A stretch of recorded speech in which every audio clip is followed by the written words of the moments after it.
दोस्तों नमस्कार, हाजिर है एक बार फिर से आज की बड़ी और ताजा खबरों के साथ। बस आपसे निवेदन है, कृपया वीडियो को लाइक कर दें, चैनल को सब्सक्राइब कर लें और घंटी बटन जरूर दबा दें। पहली बड़ी खबर है, अशोक गहलोत अध्यक्ष पद की दौड़ से बाहर। सचिन पायलट ने सोनिया गांधी से की मुलाकात। आपको बता दें कि कांग्रेस अध्यक्ष चुनाव की दौड़ अब कड़ी होती जा रही है। गुरुवार को भी कांग्रेस अध्यक्ष पद के चुनाव को लेकर काफी हलचल रही। एक तरफ जहां शशि थरूर को दिग्विजय सिंह के रूप में एक प्रतिद्वंदी मिल गया है, तो दूसरी तरफ अशोक गहलोत के चुनाव न लड़ने को लेकर भी तस्वीर साफ हो गई है। इसी बीच सचिन पायलट ने पार्टी अध्यक्ष सोनिया गांधी से मुलाकात की। कांग्रेस अध्यक्ष चुनाव में नामांकन करने की अंतिम तिथि 30 सितंबर है, यानी आज नामांकन करने का आखिरी दिन है। उससे पहले गुरुवार को इस रेस में मध्य प्रदेश के पूर्व मुख्यमंत्री दिग्विजय सिंह भी शामिल हो गए। वरिष्ठ कांग्रेस नेता दिग्विजय सिंह ने गुरुवार को कहा कि वो पार्टी अध्यक्ष के लिए चुनाव लड़ेंगे। उन्होंने पार्टी के केंद्रीय चुनाव प्राधिकरण से अपने लिए नामांकन पत्र भी ले लिया है। इस हलचल के बीच राजस्थान के पूर्व उप मुख्यमंत्री सचिन पायलट ने भी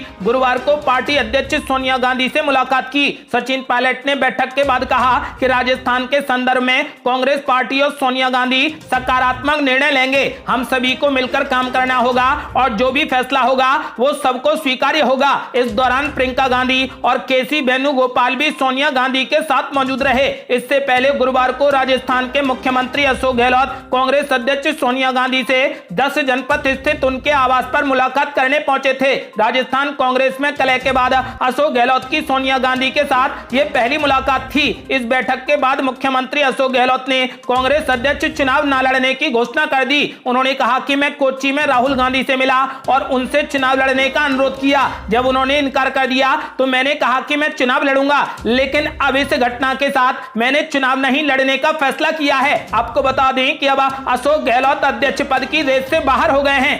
अगली बड़ी खबर, राजस्थान की सियासत के 48 घंटे का काउंटडाउन शुरू। क्या अशोक गहलोत बनेंगे कैप्टन अमरिंदर सिंह या एक बार फिर जादूगरी से बचा लेंगे राजस्थान के मुख्यमंत्री का ताज? आपको बता दें कि कांग्रेस में अंदरूनी कलह का राजस्थान में जो नया बवंडर शुरू हुआ, क्या वो अशोक गहलोत की सोनिया गांधी से माफी के बाद शांत हो जाएगा या फिर से रेत से भरी इस आंधी से राजस्थान का ऊंट किसी और करवट बैठ जाएगा? राजनीतिक गलियारों में चर्चा कुछ भी हो, लेकिन राजस्थान का भविष्य क्या होगा, इसका फैसला पार्टी आला कमान पर ही निर्भर करेगा। अशोक गहलोत ने सोनिया गांधी से मुलाकात के बाद राजस्थान के सियासी ड्रामे पर माफी मांग ली है और खुद को इसके लिए जिम्मेदार ठहराते हुए अध्यक्ष पद की उम्मीदवारी से भी बाहर हो गए हैं। उन्होंने ऐलान किया है कि वो कांग्रेस अध्यक्ष पद का चुनाव नहीं लड़ेंगे। अशोक गहलोत राजनीति के जादूगर कहे जाते हैं, लेकिन क्या इस बार राजस्थान की सियासी हवा उन्हें ठंडक देगी या फिर रेगिस्तानी तूफान बनकर उन्हें राजस्थान का कैप्टन अमरिंदर सिंह बना देगी? मामला पिछली बार की तरह आंतरिक कलह का नहीं है, बल्कि कांग्रेस की अग्नि परीक्षा और अस्तित्व से भी जुड़ा हुआ है, क्योंकि यह सिर्फ आला कमान ही तय करेगा कि राजनीति के जादूगर कहे जाने वाले अशोक गहलोत इस बड़े सियासी भंवर में फंसने के बाद भी अपना मैजिक दिखाते हुए राजस्थान के मुख्यमंत्री बने रहेंगे या फिर राजस्थान में पंजाब वाली कहानी दोहरा दी जाएगी। हो सकता है कि बगावती नेताओं को पार्टी कड़ा संदेश देने के लिए कोई बड़ा फैसला करे, जो नए मुख्यमंत्री के नाम के ऐलान का भी हो सकता है।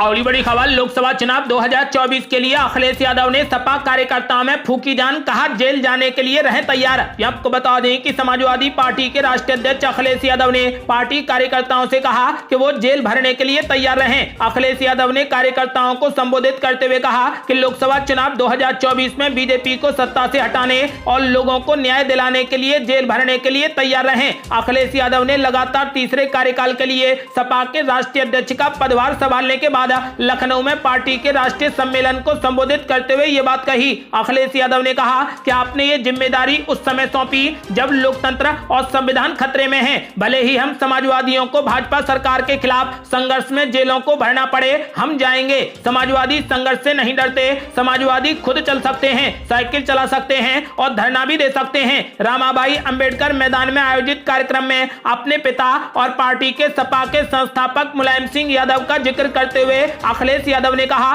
कि नेताजी ने कहा था कि जब न्याय ना मिले तो यही एकमात्र रास्ता है। इस दौरान अखिलेश यादव ने एक बार फिर लोहिया और अंबेडकर की विचारधाराओं के जरिए पार्टी के वोट बैंक का विस्तार करने और पिछड़ों, दलितों और मुसलमानों को एकजुट करने का आह्वान किया। आपको बता दें कि अखिलेश यादव ने कार्यकर्ताओं को संबोधित करते हुए कहा कि लोकसभा चुनाव 2024 में बीजेपी को सत्ता से हटाने और लोगों को न्याय दिलाने के लिए जेल भरने के लिए तैयार रहें।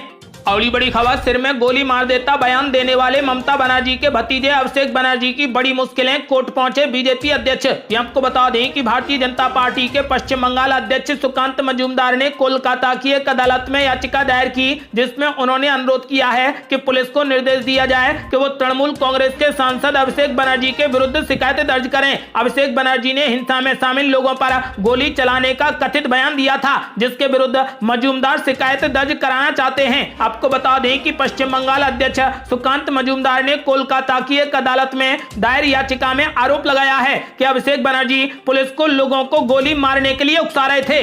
अगली बड़ी खबर, ज्ञानवापी मामले में वाराणसी कोर्ट में सुनवाई हुई पूरी। हिंदू पक्ष की अर्जी पर 7 अक्टूबर को आएगा फैसला।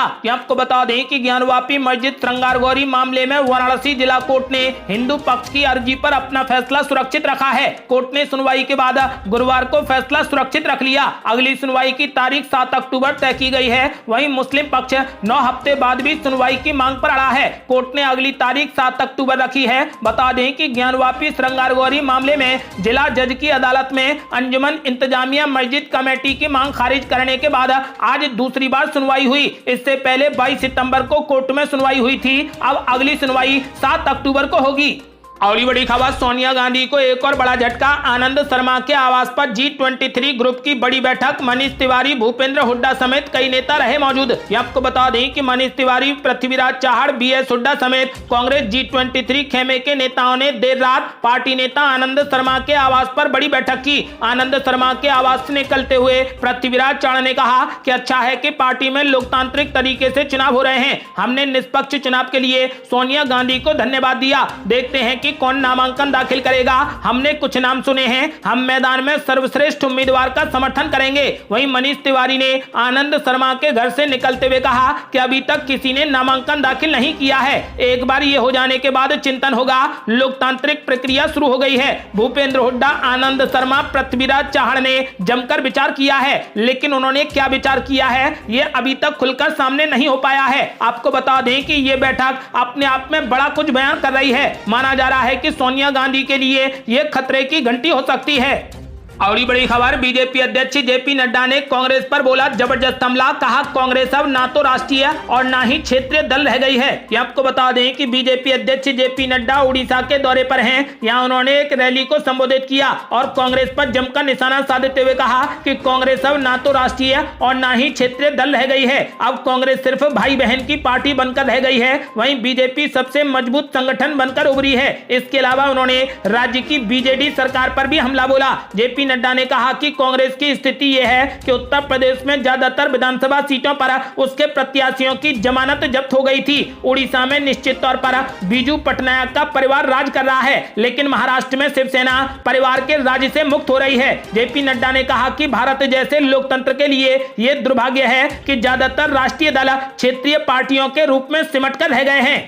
अगली बड़ी खबर, मोदी के नारों के साथ भावनगर में मुसलमानों ने पीएम मोदी पर जमकर बरसाए फूल। ये आपको बता दें कि प्रधानमंत्री नरेंद्र मोदी के गुजरात दौरे से एक बेहद शानदार तस्वीर सामने आई। पीएम मोदी गुरुवार को 2 दिवसीय दौरे पर गुजरात पहुंचे। सूरत के बाद प्रधानमंत्री भावनगर पहुंचे। इस दौरान पीएम मोदी ने रोड शो किया। पीएम का स्वागत करने के लिए बड़ी संख्या में लोग पहुंचे। सड़क किनारे खड़े लोगों ने मोदी के नारों के साथ पीएम मोदी के काफिले पर फूलों की बारिश की। इसमें बड़ी बात यह कि इन लोगों में मुस्लिम समुदाय के भी काफी लोग शामिल रहे। पीएफआई पर बैन के बाद इस तस्वीर को महत्वपूर्ण माना जा रहा है। केंद्र सरकार ने बीते दिन ही पॉपुलर फ्रंट ऑफ इंडिया और उसके सहयोगियों व मोर्चों पर 5 साल की अवधि के लिए प्रतिबंध लगा दिया है। पीएफआई पर बैन के बाद जहां कई दलों और नेताओं ने केंद्र सरकार के फैसले का स्वागत किया है, तो वहीं AIMIM के प्रमुख असदुद्दीन ओवैसी समेत कुछ नेताओं ने इस निर्णय का विरोध भी किया है। असदुद्दीन ओवैसी ने कहा कि कुछ लोगों के गलत काम का मतलब ये नहीं है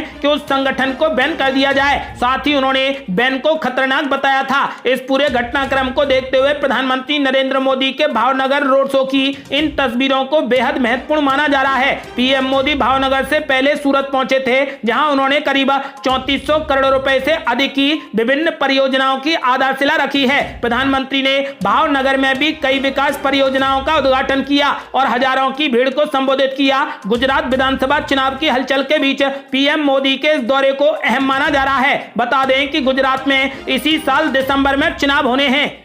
और ये बड़ी खबर, 2 अक्टूबर को मुंबई में कांग्रेस निकालेगी भारत जोड़ो यात्रा, शिवसेना और एनसीपी के नेता हो सकते हैं शामिल। आपको बता दें कि 2 अक्टूबर गांधी जयंती के अवसर पर मुंबई में कांग्रेस द्वारा नफरत छोड़ो और भारत जोड़ो यात्रा निकाली जाएगी। इस यात्रा में महाविकास अघाड़ी के सभी दलों सहित कई सामाजिक संगठन, 21 स्वयंसेवी संगठन सहित कई राजनीतिक दल शामिल होंगे। राष्ट्रीय स्तर पर कांग्रेस नेता राहुल गांधी के नेतृत्व में दक्षिण भारत से उत्तर भारत तक भारत जोड़ो यात्रा जारी है। इसी तर्ज पर मुंबई कांग्रेस की तरफ से नफरत छोड़ो भारत जोड़ो यात्रा 2 अक्टूबर के दिन अगस्त क्रांति मैदान में आयोजित की जाएगी। मुंबई कांग्रेस की इस यात्रा में महाविकास अघाड़ी के सदस्यों सहित कई सामाजिक संगठन, 21 एनजीओ, कई अन्य राजनीतिक दल भी शामिल होंगे, जिसमें शिवसेना, एनसीपी, जनता दल, समाजवादी पार्टी, शेतकारी कामगार पक्ष, कम्युनिस्ट पार्टी, मार्क्सवाद पार्टी और रिपब्लिकन पार्टी के प्रतिनिधि शामिल होंगे। वहीं बीजेपी, आम आदमी पार्टी और AIMIM को छोड़कर अन्य सभी दल इस यात्रा में शामिल होंगे। और ये बड़ी खबर, राजस्थान कांग्रेस में गद्दारी पर मची गदर, अशोक गहलोत और सचिन पायलट गुट पेश कर रहे एक दूसरे के खिलाफ सबूत। ये आपको बता दें कि राजस्थान में मचे सियासी घमासान के बीच अब अशोक गहलोत और सचिन पायलट गुट एक दूसरे पर हमलावर हो रहे हैं। एक बार फिर गद्दार शब्द की गूंज कांग्रेस की अंदरूनी सियासत में सुनाई देने लगी है। दोनों खेमों की ओर से अब मीडिया के सामने सबूत पेश कर एक दूसरे को गद्दार साबित करने की कोशिश की जा रही है। आपको बता दें कि RTDC चेयरमैन एवं अशोक गहलोत के बेहद करीबी धर्मेंद्र राठौड़ और आपदा राहत मंत्री गोविंद राम मेघवाल ने सचिन पायलट गुट के विधायक वेद प्रकाश सोलंकी पर बीजेपी से सांठगांठ कर जयपुर में जिला प्रमुख बनवाने की गंभीर आरोप लगाए हैं। इसको लेकर CCTV फुटेज मीडिया में जारी किए गए हैं। वहीं अब राजस्थान कांग्रेस प्रभारी अजय माकन पर भी गंभीर आरोप लगाए गए हैं। अशोक गहलोत खेमे की ओर से आरोप लगाया गया है कि एक होटल में बीजेपी प्रदेश अध्यक्ष सतीश पुनिया से वेद प्रकाश सोलंकी ने मुलाकात की थी। उसके बाद उनके 2 सदस्यों ने बीजेपी के पक्ष में वोट डाला और उनका जिला प्रमुख बनवा दिया। ये रिपोर्ट अजय माकन को भेज दी गई, लेकिन आज तक उनके खिलाफ कोई भी कार्रवाई नहीं की गई। दोनों नेताओं ने अजय माकन पर गंभीर आरोप लगाए हैं। वहीं सचिन पायलट के मुख्यमंत्री बनाने को लेकर उन्होंने कहा कि सचिन पायलट हमें मंजूर नहीं है, चाहे मंत्री पद हमें छोड़ना पड़ जाए या फिर 1 साल पहले ही चुनाव क्यों न लड़ना पड़ जाए। और बड़ी खबर, कांग्रेस ने नेताओं को दे डाली कड़ी चेतावनी, कहा बेवजह की बयानबाजी ना करें वरना होगी सख्त कार्रवाई। आपको बता दें कि कांग्रेस में एक तरफ राष्ट्रीय अध्यक्ष पद के लिए चुनाव होने हैं, तो वहीं राजस्थान में मुख्यमंत्री पद के लिए राजनीतिक उठापटक जारी है। इस बीच गुरुवार को सुबह सोनिया गांधी के साथ नेताओं की बैठक के बाद कांग्रेस ने राजस्थान के अपने नेताओं को कड़ी चेतावनी दी है कि वे अन्य नेताओं के खिलाफ और पार्टी के आंतरिक मामलों पर कोई भी टिप्पणी न करें। इस निर्देश का उल्लंघन करने वालों के खिलाफ कड़ी अनुशासनात्मक कार्रवाई की जाएगी। और ये बड़ी खबर, जया बच्चन ने पीएम मोदी पर बोला बड़ा हमला, कहा सीने का तो पता नहीं लेकिन अखिलेश यादव का कंधा और रीढ़ मजबूत है। ये आपको बता दें कि समाजवादी पार्टी की राज्यसभा सांसद जया बच्चन ने सपा के राष्ट्रीय अधिवेशन में बिना पीएम मोदी का नाम लिए उन पर कटाक्ष करते हुए कहा कि मुझे छाती के आकार के बारे में तो ज्यादा जानकारी नहीं है, लेकिन सपा के राष्ट्रीय अध्यक्ष अखिलेश यादव के पास में निश्चित रूप से मजबूत कंधे और मजबूत रीढ़ है। गौरतलब है कि तीसरी बार समाजवादी पार्टी के राष्ट्रीय अध्यक्ष चुने गए अखिलेश यादव ने गुरुवार को समाजवादी पार्टी कार्यकर्ताओं को संबोधित किया। इस दौरान उन्होंने सपा कार्यकर्ताओं से 2024 लोकसभा चुनाव में बीजेपी को सत्ता से बेदखल करने के लिए जान लगाने की गुजारिश की है। और ये बड़ी खबर, बीजेपी अध्यक्ष ने अखिलेश यादव पर बोला जोरदार हमला, कहा 4 बार रिजेक्ट नेता को सपा अध्यक्ष बनाना वंशवाद का भद्दा प्रदर्शन। आपको बता दें कि समाजवादी पार्टी के राष्ट्रीय अध्यक्ष अखिलेश यादव को तीसरी बार राष्ट्रीय अध्यक्ष चुने जाने पर भाजपा प्रदेश अध्यक्ष भूपेंद्र सिंह ने हमला बोला है। भूपेंद्र सिंह चौधरी ने सपा के राष्ट्रीय सम्मेलन को वंशवादी संस्कृति का सबसे बड़ा प्रमाण बताया। उन्होंने अखिलेश यादव पर हमला बोलते हुए कहा कि किसी ऐसे व्यक्ति के लिए जिसे 4 बार 2014, 2019 के लोकसभा चुनाव और 2017 और 2022 के विधानसभा चुनाव में लोगों ने खारिज कर दिया हो, उसे पार्टी प्रमुख रूप में फिर से चुना जाना वंशवादी शासन का असली प्रदर्शन है। भूपेंद्र सिंह ने सपा अध्यक्ष पर निशाना साधते हुए आगे कहा कि अखिलेश यादव प्रोपेगेंडा फैलाने के ब्रांड एम्बेसडर हैं। उनके प्रोपेगेंडे को जनता 2024 में फिर से बेनकाब करेगी। पूरी सपा जीरो पर आउट होगी। उनका अधिवेशन परिवारवाद की पराकाष्ठा है। उन्होंने साफ कर दिया है कि 2024 में एक बार फिर से समाजवादी पार्टी का सुपड़ा साफ होगा। और बड़ी खबर, नीतीश कुमार की दावेदारी के बीच केसीआर भी बनाएंगे राष्ट्रीय दल, दशहरे पर बड़ी तैयारी। आपको बता दें कि अगले लोकसभा चुनाव में प्रधानमंत्री पद के लिए बिहार के मुख्यमंत्री नीतीश कुमार की दावेदारी के बीच में अब तेलंगाना के मुख्यमंत्री के चंद्रशेखर राव यानी केसीआर राष्ट्रीय दल बनाने जा रहे हैं। हैदराबाद में 5 अक्टूबर को दशहरा के मौके पर राष्ट्रीय दल से पर्दा उठ जाएगा। कार्यक्रम की तैयारी भी जोरों पर चल रही है। केसीआर की ओर से राष्ट्रीय पार्टी के नाम और उसके संरचना को लेकर पहले से ही काम किया जा रहा था। अब विजयदशमी के मौके पर राष्ट्रीय पार्टी की औपचारिक घोषणा कर दी जाएगी। पार्टी नेताओं का कहना है कि किसी भी काम की शुरुआत के लिए दशहरा एक शुभ दिन होता है। ऐसे में इसी दिन राष्ट्रीय पार्टी की घोषणा की औपचारिक घोषणा की जाएगी। दशहरा के दिन तेलंगाना भवन में दोपहर बाद टीआरएस विधायक दल की बैठक होगी, जिसमें मुख्यमंत्री केसीआर की ओर से राष्ट्रीय पार्टी के गठन को लेकर ऑनलाइन प्रस्ताव पारित किया जाएगा। ये थी अब तक की बेहद बड़ी खबरें। आपका क्या मानना है? 2024 में प्रधानमंत्री मोदी की टक्कर कौन देगा? अपनी राय हमें वीडियो लाइक कर कमेंट बॉक्स में जरूर दें। यदि आपने अभी तक हमारे चैनल को सब्सक्राइब नहीं किया है तो कृपया चैनल को सब्सक्राइब कर घंटी बटन जरूर दबा दें। जल्दी मिलते हैं बड़ी अपडेट के साथ, तब तक के लिए जय हिंद, जय भारत।